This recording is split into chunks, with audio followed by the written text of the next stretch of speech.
Right, so as you can see, I've trimmed this now to fit a square card. And the next bit, actually to make this look lighter in the middle, funnily enough, I'm going to make the outside look darker.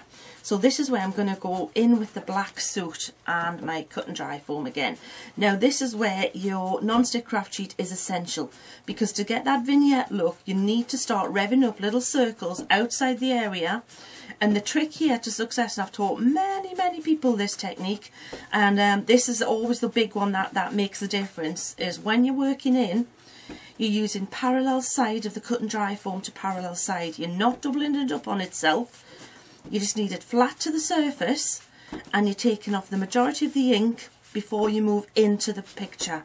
So even the corners, don't go in corner to corner, or you'll end up with something that looks like a picture of worship or something, and you don't want that. It'll have heavenly rays all the way around the outside, which isn't really what it's all about for this one, unless you do worship coffee, and then it's your call, do what you will.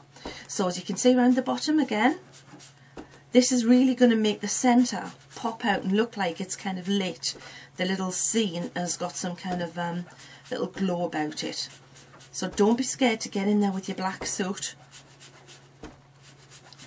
So as you can see now, just working around really quick. Now that looked to me looking better already, much better. I'm liking it a lot more. See how the roof just, the building just kind of fades away now, and it looks a little bit more arty, I think. Right, happy with that. Check it out. Now, what we want to do now is we're going to really highlight the highlights even more with two things that you're probably going to have in your craft kit. One being a white gel pen. The other one, I don't know if you will have, but I have, is a white pencil. Okay, so what we can do is, first of all, is we can get a little bit more light in the moon if you want. So soft, nice, good quality soft pencil. If you're only going to buy one, buy the white and get a good soft quality. Derwent Colour Soft's a good one. Polychromos, Prisma, they're all good. So as you can see, that's really popped out a little bit there. You can highlight the little leaves a bit if you want. Just bring a little bit more. Now if we're doing this against that dark ink, this really wouldn't show up. So all you're doing is just like making a little bit more pop there that you've already highlighted. Don't highlight everything. Let's put a little bit more of a raised highlight on parts of the roof so it looks like the tiles are a little bit domed, like that. Let's go around here, and even if you break it up a little bit, it'll look like there's you actually, where the roof tiles are, give it a little bit of texture as well. See how much softer that is. Now when we use the gel pen next, you'll see it's a much more severe highlight. So this is where I really like the white pencil, you know, if I can, more than the pen. Now this is where, on this railing, because it's a hard metal surface, it's going to probably be more reflective. So just a little bit, just catching here and there, just to emphasise the pretty wrought iron curvy bits, but not too much. You can maybe do a little bit on the chair, where steady hands needed. If you want, maybe a tiny touch on the bottle and on the glass, but I wouldn't do too much more than that with that. Now, to finish it off, you want to dry it. So I'm using my my heat tool here, which is the hairdryer style, which is perfect for things like this where I'm drying backgrounds.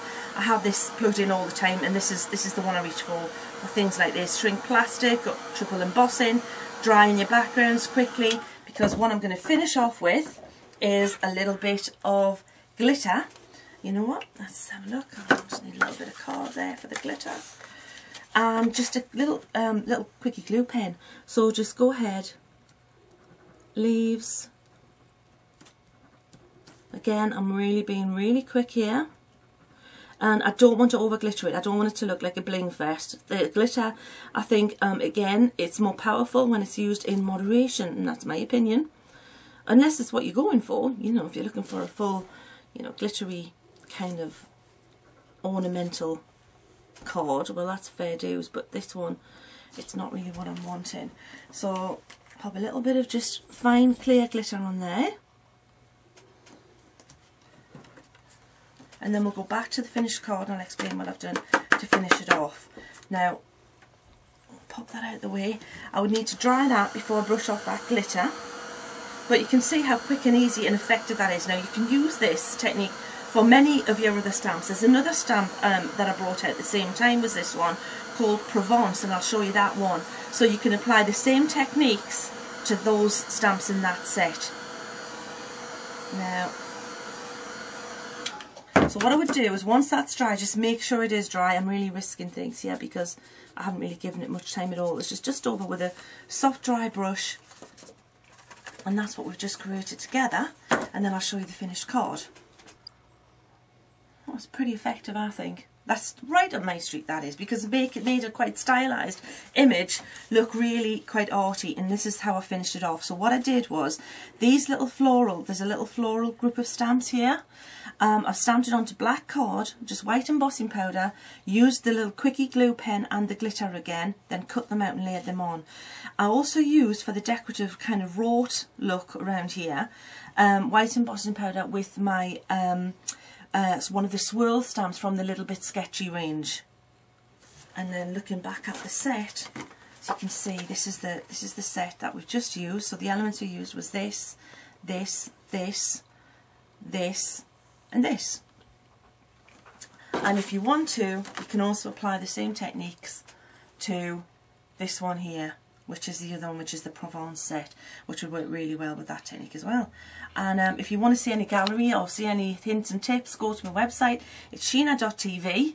So that's sheena.tv, and you'll find all of the samples with these sets there as well for more inspiration. I thank you.